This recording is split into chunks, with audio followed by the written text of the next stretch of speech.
Welcome to the Salmon Runs YouTube. Enjoy the video. In this video, I will explain how to iron clothes in Photoshop.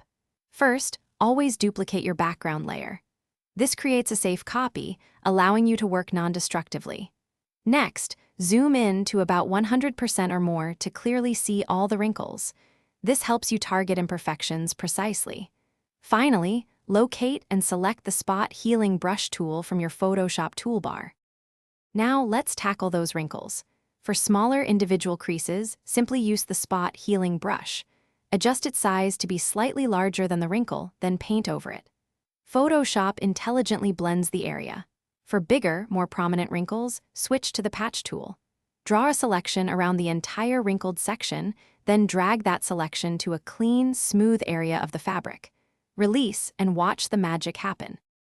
After healing, you might notice some subtle texture inconsistencies. To smooth these, apply a very slight Gaussian blur, perhaps with a radius of 1 or 2 pixels, to a duplicated layer. Then, add a layer mask and paint black over areas where you want to preserve sharp detail, like seams. Finally, add a touch of sharpening, using an unsharp mask filter with a small radius to bring back crispness to the fabric.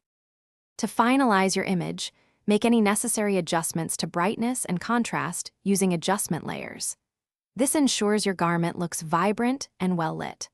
Always compare your final edited image with the original to appreciate the transformation.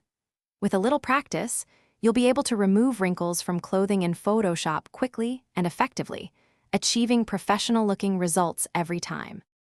Thanks for watching. Consider subscribing if we helped you.